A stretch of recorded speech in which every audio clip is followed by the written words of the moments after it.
Well, hello there. Didn't see you as I digest this. I'm joking. I have no idea what most of this is just yet, because welcome to week 2 of me being on the LPC. I just wanted to be dramatic.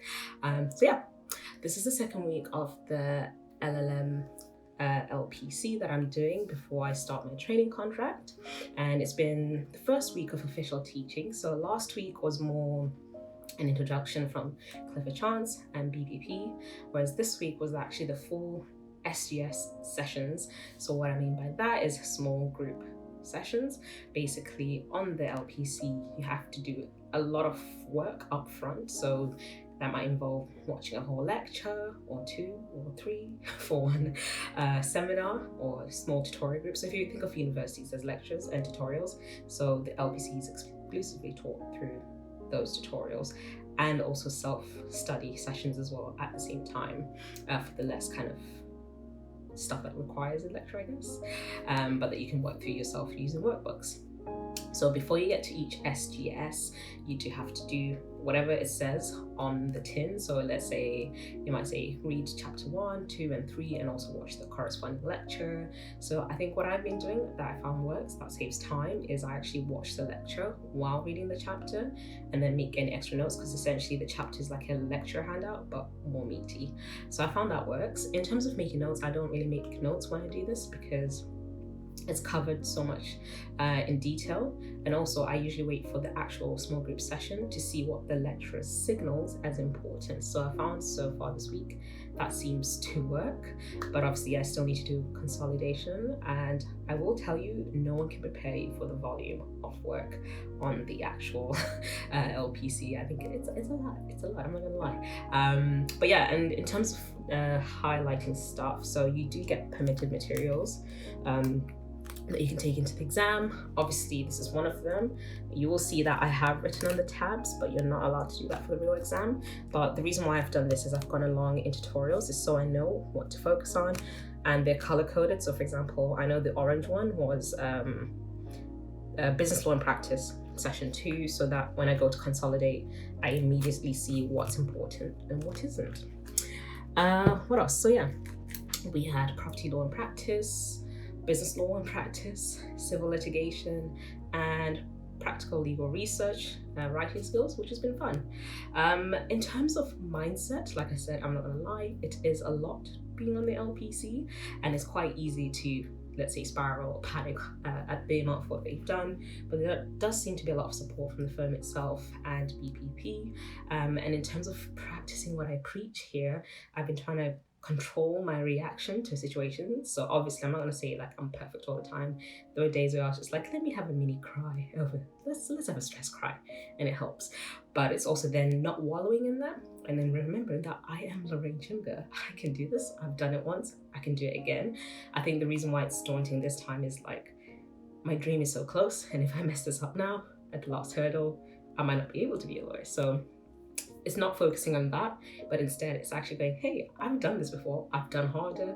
If I can do that once, I can do it again. I also had a conversation, I keep looking at the wrong place, but I had a conversation with my dad as well. And, he reminded me that sometimes you just have to do your best and work hard.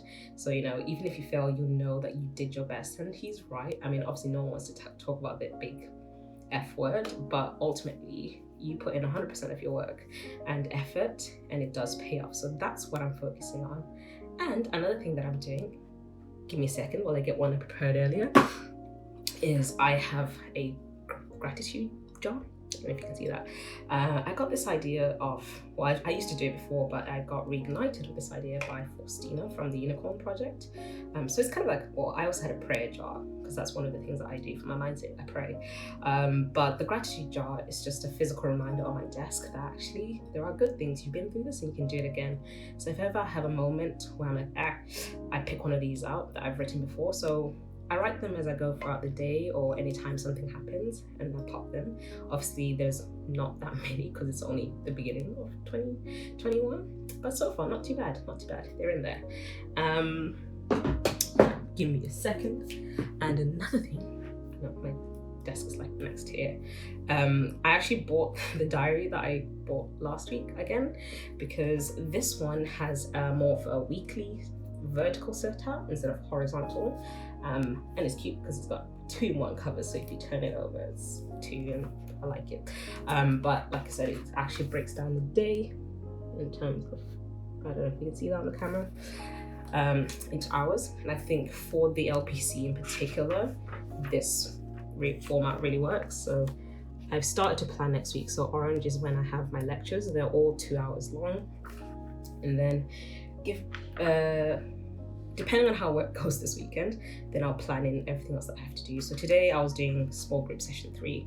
I'm trying to prepare for that, for business law in practice, and it was tax.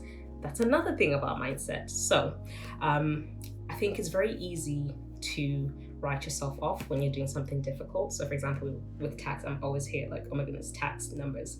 There's a reason why I studied law. I didn't like maths. But before I started looking at SGS, I told myself, you know what, Lorraine, I like tax. I find it interesting. You know, I enjoy watching documentaries like Dirty Money. Now I know how it works from behind the scenes. So that when I was watching the tax lecture, it was actually really good, and I mostly got it, and it's sticking easier. So that's one example of how I've been managing my mindset while trying to study. But like I said, it's not always roses, but I'm getting there. What else? I think that's mainly it for week 2. I can't English anymore, but it's really trying to stick to a regular routine, which is like, what is that? I don't know.